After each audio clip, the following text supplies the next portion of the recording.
Assalamu alaikum, dear students. Continuing our topic statistics. Now our next topic is median of data. तो इससे पहले हमने mean किया, हमने मोड किया. अब हमारा अगला टॉपिक है और लास्ट टॉपिक भी है median. These are the actually measures of central tendency of a given data. हमारे पास कोई भी given data हो, फिर हम मीन, मीडियन और मोड निकालते हैं. That means we are finding the measures of central tendency of that data. Now, median समझने के लिए मैं पहले आपको बताता हूँ कि हम कैसे निकालते थे मीडियन 9th में. ये रहने दो, ये अगले एग्जाम्पल है जो हम इसके बाद सीखेंगे. इससे पहले मैं आपको एक और एग्जाम्पल दिखाता हूँ. सिंपल, फॉर एग्जाम्पल हमारे पास कोई डेटा है. We have 2, 5, 7, 6, 4. Okay, this is some data showing something, some information. तो अगर हमें इसका मीडियन निकालना होता था तो हमारे पास दो तरीके होते थे. यानी कि अगर if the number of terms is odd or even, तो दोनों में डिफरेंट होता था. Like for example, here the number of terms is odd. लेकिन उससे पहले हम क्या करते थे, इसको हम इंक्रीजिंग ऑर्डर में लिखते थे. मैं रिपीट कर रहा हूं ताकि आपको वो रिवाइज हो जाए जो आपने किया था 9th में, और उसके बाद आप ये सीखोगे जो हमें अब करना है. तो यहाँ पर सबसे पहले इंक्रीजिंग ऑर्डर में क्या लिखा जाएगा, पहले 2 ही आएगा, फिर 4 आएगा, फिर 5, फिर 6 और फिर 7.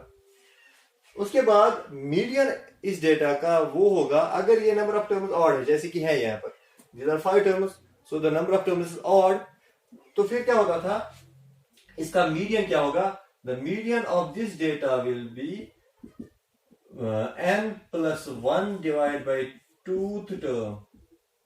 यानी कि जो इसकी observation n plus n means number of terms plus 1 divided by 2, जो वो ऑब्जर्वेशन होगी वही इसका मीडियन होगा. यानी कि अगर n है यहाँ पर 5, that is 5 plus 1 divided by 2th term, that is 5 plus 1 is 6, 6 divided by 2th term is third term, 2 1s are 2 3s are, that is third term. And what is third term here? 1 2 3, third term is 5. So 5 will be the median of this data. Okay, आपको याद आ गया होगा अगर आपने किया है कि अगर number of terms odd है तो n plus 1 divided by 2th term is the this median of the data. Now, if the data is having even number of terms, अगर odd number of terms नहीं है, even number of terms है, for example we have here 3 also. Okay, तो सबसे पहले तो हम ये लिखेंगे, इसमें फिर से इंक्रीजिंग ऑर्डर में लिखेंगे 2 3 4 5 6 7. ओके, अब चूंकि नंबर ऑफ टर्म्स है इवन, 6 नंबर ऑफ टर्म्स है तो वो इवन है. तो इस मामले में मीडियन कैसे निकाला जाता था, the median of the observations, even observation is n by 2th term plus n by 2 plus 1th term divided by 2. It is actually the middle most terms का जो एवरेज होगा. यानी दो जो मिडल मोस्ट, जैसे आपने उसमें देखा पहले वाले में जहां पर ऑड था वहां पर जो मीडियन था वो क्या था, मिडल मोस्ट टर्म जो बिल्कुल बीच में आती थी. अब यहाँ पर बीच में दो आती हैं, एक नहीं आएगी क्योंकि नंबर ऑफ टर्म्स इवन है, तो बीच में दो टर्म्स आएंगी 4 and 5. This is n by 2th term plus n by 2 plus 1th term. यानी कि जैसे n by 2th term यहाँ पर 4 होगा और n by 2 plus 1th term होगा 5. इनका एवरेज होगा, वही मीडियन होगा. तो n by 2th term, n 6 है तो 6 by 2th term ऐसे आप निकालोगे plus n by 2 plus 1, that is 6 by 2 plus 1th term divided by 2. अब 6 by 2th term is third term, 6 by 2 यानी 3 plus 1, that is 4th term divided by 2.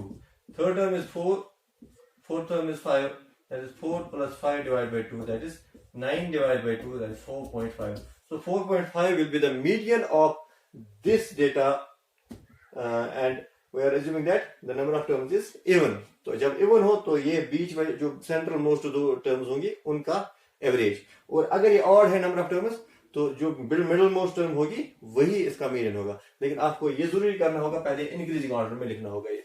Okay, ये तो आपने 9th में किया है.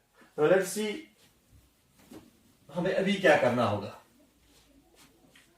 अब हमारे पास डेटा इस तरीके से है। फॉर एग्जाम्पल किसी एग्जाम में जो नंबर ऑफ स्टूडेंट्स 100 है हमारे पास, वी हैव 100 स्टूडेंट्स और एग्जाम हो रहा है और एग्जाम में मार्क्स कुछ इस तरीके से आ रहे हैं। 20 मार्क्स जो है 6 स्टूडेंट्स के आ रहे हैं, 25 20 के, 28 24 के, 29 28 के एंड सो ऑन। तो ऐसे ही 43 है लास्ट, 43 एक का आ रहा है। ओके, से for example it is out of 50 marks जो है आउट ऑफ 50 है, तो ये मार्क्स आ रहे हैं। तो यहाँ पर जब आप, क्योंकि यहाँ पर अब तो फ्रीक्वेंसी दी है, हमें नहीं पता कि मिडिल मोस्ट टर्म क्या होगी, हम n बाई टूथ टर्म या n बाई 2+1 टर्म क्या होगी, तो उसके लिए वो निकालने के लिए हमें एक और कॉलम की जरूरत पड़ेगी। यहाँ पर वो कॉलम कैसे बनेगा, पहले आपको इसको रहने दो ऐसे ही, मैं आपको बताता हूँ। आपको करना क्या होगा, पहले आपको ये देखना होगा, जैसे यहाँ पर हमने 20 लिखा है तो हम इसको दूसरे अल्फाज में ऐसे लिखेंगे, ये जो कॉलम है मार्क्स ऑब्टेन्ड का, so marks obtained will be written as like this up to 20, यानी कि 20 तक कितनों ने लाया है, that is obviously 6, फ्रीक्वेंसी जो होगी यहाँ पर 6 होगी। up to 25, अब आप 25 नहीं लिखोगे, आप लिखोगे up to 25। इसका मतलब अब चेंज हो गया ना, पहले ये 25 था एग्जैक्टली 25, अब है up to 25, यानी कि उसमें ये भी ऐड हो जाएगा, that is 6 भी ऐड हो जाएगा, प्लस 20 that is 26 हो जाएगा। क्लियर? अब आप जो प्रीसीडिंग को इसके साथ ऐड कर रहे हो, यानी पहले अप टू 26 था, अब अप टू 25 में ये भी ऐड हो जाएगा जो यहाँ अप 20 था, 6 + 20 is 26, up to 28, up to 28 आप एक तो ये 26 + 24 that is 50, up to 29, up to 29 कितना होगा, एक तो 50 + 28 that is 78, up to 33, up to 33, 78 + 15 that is 93, हाँ okay, up to 38, 93 + 4 is 97 and up to 42, 97 + 2 is 99 and up to last है हमारा 43, 1 और ऐड हो जाएगा, 99 + 1 is 100, तो 100 ही आना है क्योंकि टोटल 100 हमारे पास है। दिस कॉलम, ये जो अब नया कॉलम बना है ये फ्रीक्वेंसी का, this is actually called as cumulative frequency, cumulative frequency और क्यूमुलेटिव फ्रीक्वेंसी डिस्ट्रीब्यूशन इसको कहते हैं हम। ये कॉलम आपको नया सीखना है इसमें, जिसमें आप क्या करोगे, आप ऐड करते जाओगे, पहले अप टू 26 से फिर ऐड करते जाओगे अप टू 25, 6 + 20 26, अप टू 28 ये तीनों ऐड हो जाएंगे, 29 ये चारों ऐड हो जाएंगे। तो ये जो कॉलम हमारे पास बना दैट इज क्यूमुलेटिव फ्रीक्वेंसी। अब ये जो है, जब आप नया टेबल बनाओगे उसमें आप ये लिखने की आपको जरूरत नहीं है, वैसे अगर आप चाहो तो लिखो अलग से या इसी के साथ भी लिख सकते हो। अब ये क्यूमुलेटिव फ्रीक्वेंसी में हमें पता चल जाएगा जो हम ढूंढ रहे थे एक्चुअली। तो हमें ये पता है कि हमें कौन सी टर्म चाहिए, हमें मिडिल मोस्ट टर्म, क्योंकि ये नंबर ऑफ टर्म्स 100 है तो 100 मीन्स इवन, तो हमें दो टर्म्स चाहिए, एक तो n/2 term and n/2 + 1 term, यानी कि जो मिडिल मोस्ट 100 है, 100/2 टर्म इज दैट इज 50, तो 50th टर्म कौन सी होगी, तो यहां पर पता चला 50th टर्म 28 होगी। ओके, 50th टर्म क्या होगी, 28। So the median of this data will be n/2 term, n/2 plus n/2 + 1 term divide by 2, n/2 term है 50, that is 50th term that is 28 plus n/2 + 1 that is 50 + 1 that is 51, 51 term is, आपको पता है क्योंकि 50 से आगे 78 तक किस में है, इसमें 29 है, सो दैट मीन्स ये 29 होगी divide by 2, 28 + 29 is 57 divide by 2 that is 28.5। So 28.5 will be the median of this data. Okay, 28.5 का मतलब क्या हुआ? मीडियन जो है आपको क्या समझाता है यहाँ पर? ये इसका मतलब ये हुआ कि 28.5, the 50% of the students, of the total students got below 28.5 marks, and other 50% got more than 28.5 marks. यानी कि जो 50% इसमें से ऐसे स्टूडेंट्स हैं जिनके मार्क्स जो हैं 28.5 से कम है, और 50% ऐसे हैं जिनके 28.5 से ज्यादा है.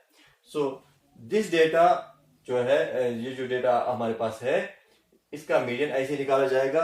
आपको एक नया कॉलम जो है दैट इज क्यूमुलेटिव फ्रीक्वेंसी बनाना पड़ेगा. अभी तक हम अनग्रुप्ड डेटा की बात कर रहे हैं, लेकिन हमारा असली मकसद जो है अभी ग्रुप्ड डेटा है. अगर हमारे पास ग्रुप्ड डेटा हुआ तो उसको कैसे किया जाएगा, हम उसकी भी एक एग्जांपल देंगे.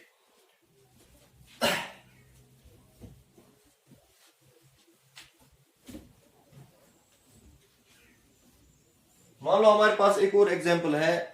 से for example we have another exam जिसमें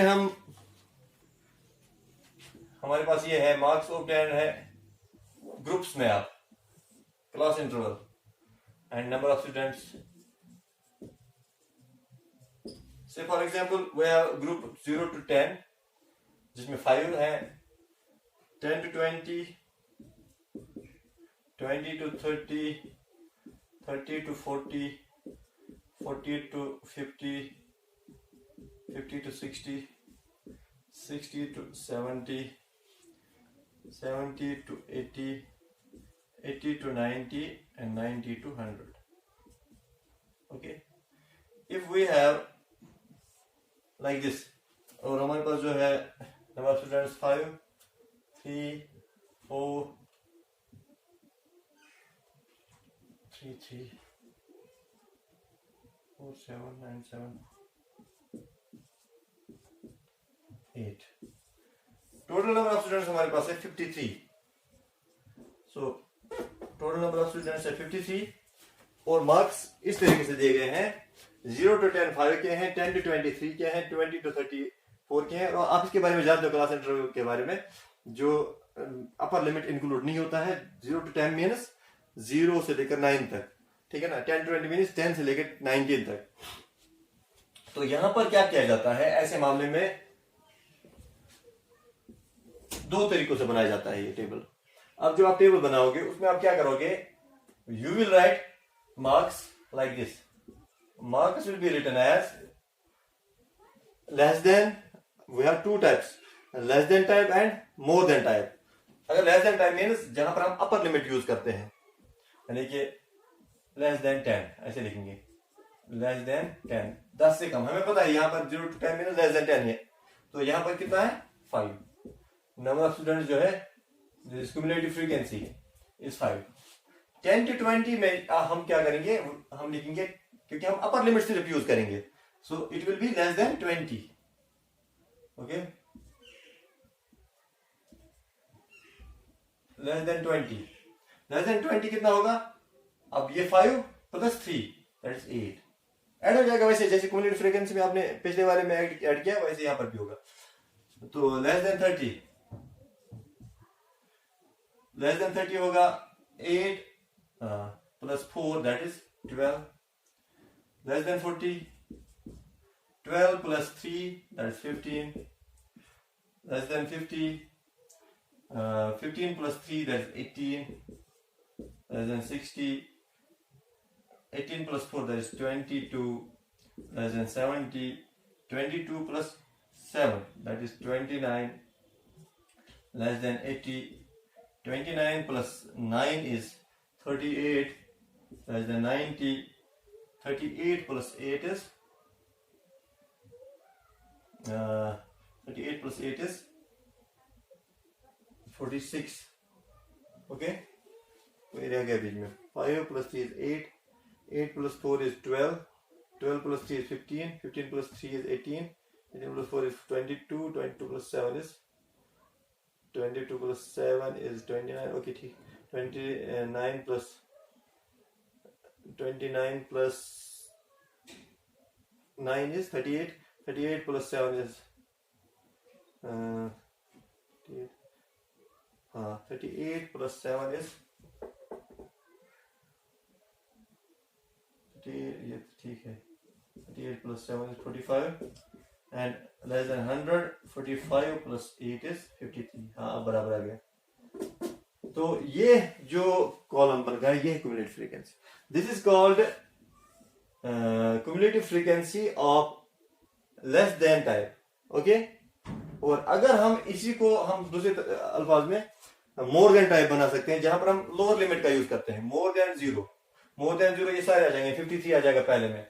मोर देन ये एक्चुअली उल्टा हो जाएगा पूरा, ये जो क्यूमुलेटिव फ्रीक्वेंसी का ये जो कॉलम है ये उल्टा हो जाएगा अगर हम मोर देन टाइप लिखेंगे। More than zero is 53, more than this 10, तो 53 में से 5 माइनस करेंगे 48 आ जाएगा। तो ये ऐसे उल्टा हो जाएगा। हालांकि एग्जैक्टली सेम टर्म्स नहीं आएंगे, लेकिन 53 से शुरू होगा, 53 यहां पर आएगा, फिर 5 माइनस होगा, फिर 3 माइनस होगा, फिर 4 माइनस होगा, ऐसे माइनस होता जाएगा 8 तक। तो उसको हम कहेंगे cumulative frequency of more than type. लेकिन हम दोनों यूज कर सकते हैं, वो भी यूज कर सकते हो, ये भी यूज कर सकते हो। ठीक है, तो अब ये जो कॉलम है फिर आप वैसे ही बाकी का काम वैसे ही है जैसे आपने किया अभी। अब यहां पर भी आपको देखना है, सिर्फ एक चीज का फर्क है, क्योंकि यहां पर आपको एग्जैक्ट पता नहीं है। जैसे हमारे पास जो मीडियन होगा क्या होगा, n/2 plus n/2 plus 1 term divide by 2। लेकिन यहां पर आपको ये देखना है एक्चुअली आपको n क्या है हमारे पास 53, सो n is 53, so n/2 will be 53 divided by 2. 53 divided by 2 is 26.5. Okay, 26.5 आप कैसे ढूंढोगे इसमें?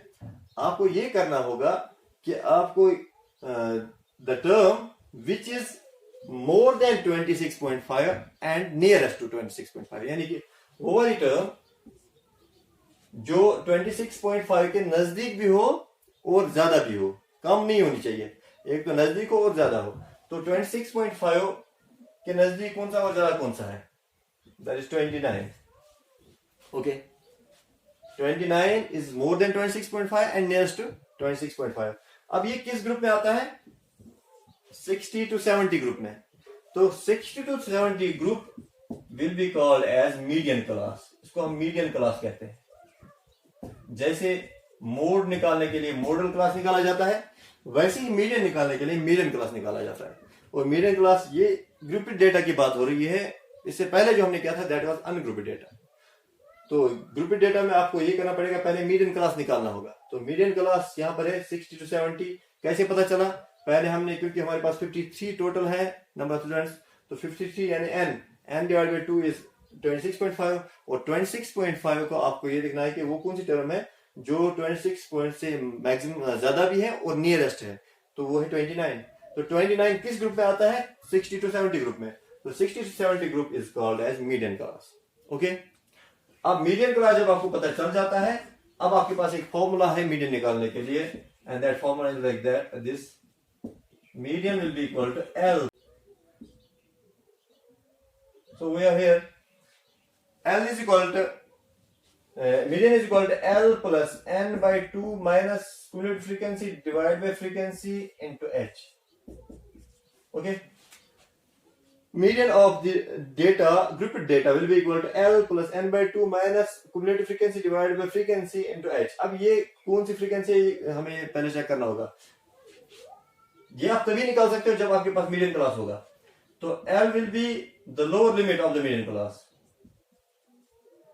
lower limit of median class। दूसरा है क्या है? n तो आपको पता ही है, number of terms, n is the number of terms. यहाँ जैसे यहाँ पर नंबर ऑफ स्टूडेंट्स है 53, तो n 53 होगा। फिर है CF मींस क्यूमुलेटिव फ्रीक्वेंसी, लेकिन क्यूमुलेटिव फ्रीक्वेंसी कौन सी? Of class preceding to median class, of preceding class, यानी कि मीडियन क्लास से पहले वाले क्लास की, मीडियन क्लास से पहले वाले क्लास, यानी कि ये 60 to 70, इसका पहला वाला क्लास क्या है? 50 to 60। इसकी क्यूमुलेटिव फ्रीक्वेंसी है 22, तो वो लिखी जाएगी यहाँ पर। ठीक है ना, इसका ख्याल रखना है क्योंकि ये क्यूमुलेटिव फ्रीक्वेंसी इस की नहीं होगी मीडियन क्लास की, इससे पहले वाले क्लास की, प्रीसीडिंग क्लास। और जो फ्रीक्वेंसी होगी वो इसकी होगी, frequency of, that is the frequency of median class. और उसके बाद जो एच है क्लास साइज, जो हम पहले भी सीख चुके हैं, यानी कि क्लास साइज जैसे यहाँ पर है 0 10 10 20, ये 10 है तो क्लास साइज होगा। अब जब आप ये वैल्यूज इसमें दोगे, you will get the median of the group data. So this is all about median. And median में आपने देखा कि सबसे अहम है क्यूमुलेटिव फ्रीक्वेंसी, और वो कैसे निकाली जाती है। If the data is ungrouped, वो भी मैंने दिखाया। If the data is grouped, then आप मोर देन टाइप या लेस देन टाइप बना सकते हो उसको। अगर लेस देन टाइप बनाना है तो अपर लिमिट यूज किया जाता है, अगर मोर देन टाइप बनाना तो लोअर लिमिट यूज किया जाता है, और दोनों आप यूज कर सकते हो। तो उसके बाद जब आपने क्यूमुलेटिव फ्रीक्वेंसी निकाली, इसमें आपको मीडियन क्लास ढूंढना है। मीडियन क्लास आप कैसे ढूंढोगे? एन से, क्योंकि आपको n/2 टर्म निकालनी है, क्योंकि यहाँ पर एग्जैक्ट नहीं आएगा। n/2 जो है, जैसे यहाँ पर 53/2 26.5, आपको पता चल जाएगा ये कौन सी होगी, जिसका एक तो इससे ज्यादा हो और जो इसके नजदीक भी हो। तो इससे ज्यादा और इसके नजदीक जो है 29 है, और वो किस ग्रुप में आता है? That 6 to 70, 6 to 70 is called median class. और फिर जब आपने मीडियन क्लास ढूंढा, फिर आप ये फॉर्मूला यूज कर सकते हो, L plus n/2 minus CF divided by F into H, where L is the lower limit of the median class, N is the number of terms, CF is the cumulative frequency of preceding class, preceding to median class। जो median class है, इससे preceding वाला class की class, जैसे यहाँ पर 50 to 60 वो 22 है। और F is the frequency of the median class, इसी की फ्रीक्वेंसी, cumulative frequency नहीं, फ्रीक्वेंसी। तो इसकी फ्रीक्वेंसी जैसे यहाँ पर 7 है तो वो लिखा जाएगा H is the class size, जैसे यहाँ पर 10 है। तो जब आप ये वैल्यूज दोगे, you will get the median of the grouped data